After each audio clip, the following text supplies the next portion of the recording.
Hi everyone, I'm Christiana Remota, and for today, I will be solving problems using Kirchhoff's law. So, here's our first problem. Two batteries A and B are connected in parallel and load of 10 ohms is connected across their terminals. A has an EMF of 12 volts and an internal resistance of 2 ohms. B has an EMF of 8 volts and an internal resistance of 1 ohm. Use Kirchhoff's laws to determine the values and directions of the currents flowing in each of the batteries and in the external resistance. Also, determine the potential difference across the external resistance. So first, let's assume direction. Ato na siyang i-assume nga paclockwise, ug kani pud siya paclockwise. And then, we can now use the Kirchhoff's law. So first, ato ta sa loop 1, which is A, B, C, D, A. We have negative 12 plus 2x minus 1y plus 8 volts is equal to 0. 2x minus y minus 12 plus 8 is equal to 0.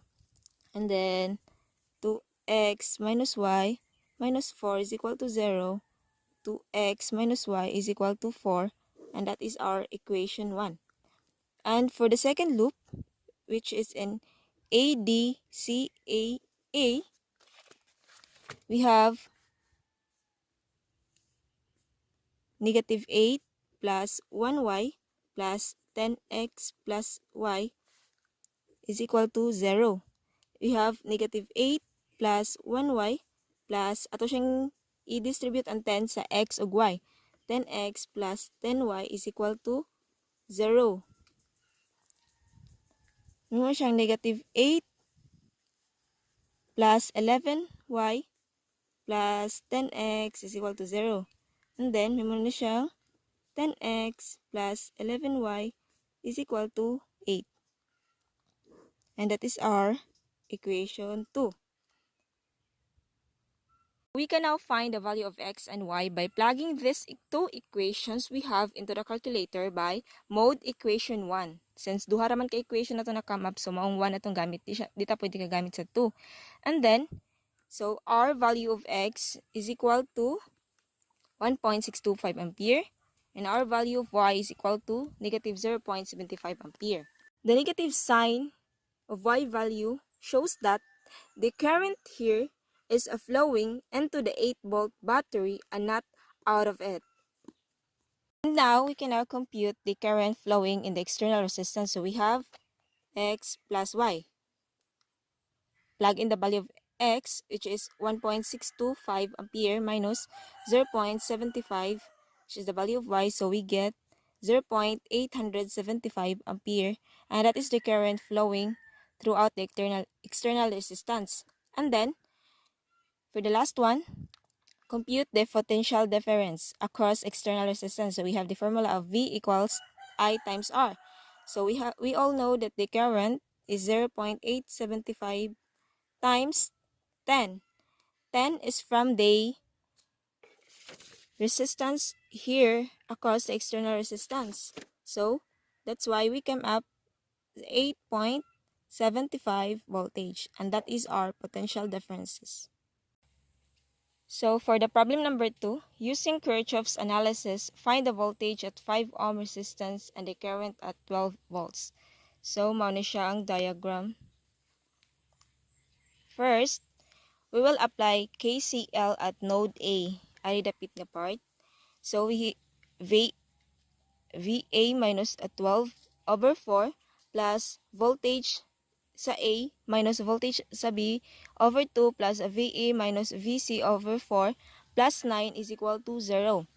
And then, ato siyang kuan ang common denominator sa ubos, so mahimo siyang 4. Kay mo man lang LCD sa 4 ug 2, 4. So mahimo siyang VA minus 12 plus 2VA minus 2VB plus VA minus VC plus 36 all over 4 is equal to 0. And then, ato siyang i-divide, so may mo siyang 4BA minus 2VB minus VC plus 24 is equal to 0. And then, ato siyang i-arrange, may mo na siyang 4VA minus 2VB minus VC is equal to negative 24, and that is our equation number 1. And then, we will apply KCL at node B. So, voltage drop sa B over 100 plus voltage sa B minus VA over 2 plus voltage sa B minus VC over 5 is equal to 0. Same gihapon sa babaw, kung ano to lang least common denominator which is 100. And then, may mo na siyang VB plus 50 VV minus 50 VA plus 20 VV minus 20 VC over 100 is equal to 0. Then, negative 50 VA plus 71 VB minus 20 VC is equal to 0. Mao ni siya ang atong equation number 2. And then, let's apply KCL at node C. So, we have voltage drop sa C over 20 plus VC minus VV over 5 plus VC minus VE over 4 is equal to 9. And then, pangitan na tog LCD ang 25 over 4 and then, kamap ta sa 20. And then, may mo na siyang VC plus 4 times VC minus VB plus 5 multiplied to VC minus VA is equal over 20 is equal to 9. And then, may mo na siyang 10 BC minus 4 BB minus 5 BA is equal to 180. Mao ni siya ang atong equation number 3. And then, ang atong equation number 4, VC is equal to 4 VA minus 2 VB plus 24. And then, ang equation 4, ato siyang i-plug in sa atong equation number 2. So, may muna na siyang negative 50 BA plus 71 BB minus 20 multiplied to 4 BA minus 2 VB plus 24 is equal to 0. Kaning 4 BA minus 2BB plus 24, mam ni siya atong equation number 4. And then, negative 50 BA plus 71 BB minus 80 VE plus 40 VB minus 480 is equal to 0. And then, is finalized, yung mo na siyang negative 130 VA plus 111 BB is equal to 480. Ug mao na siya ang atong equation number 5. Then, ang equation number 4 na pod, ato na pod siyang i-plug in sa equation number 3. Tara, ato equation number 3.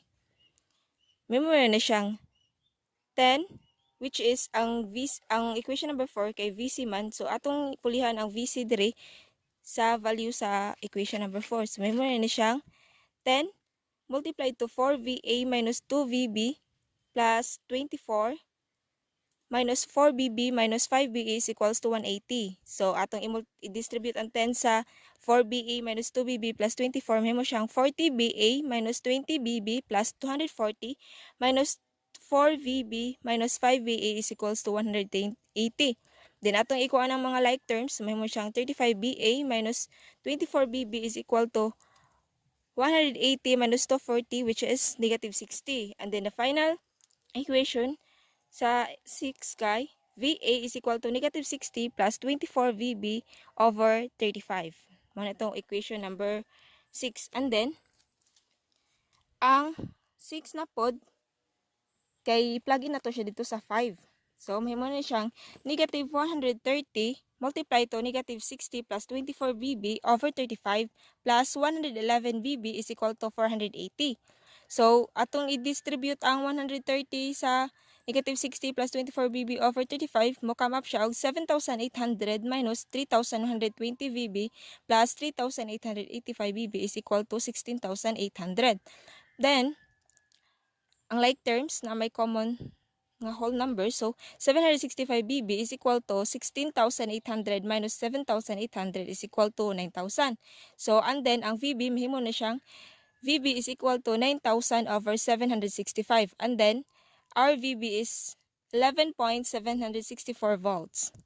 And then, VE is equal to negative 60 plus 24 multiplied to 11.764 over 35. So, our VE is equal to 6.3529 volts. And then, atong CE, VC is equal to 4 times 6.3529 minus 2 times 11.764 plus 24.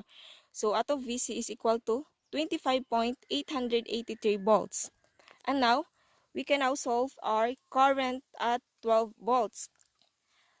Current at 12 volts is equal to VA minus 12 all over 4.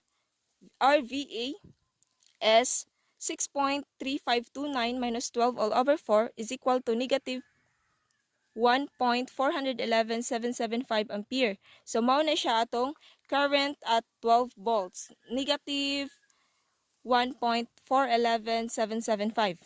And then voltage at 5 ohms is equal to VC minus VB is equal to, ang atong VC is equal to 25.883 minus VB na 11.764. So ato ang answer sa current at 5 volts is 14.119 volts.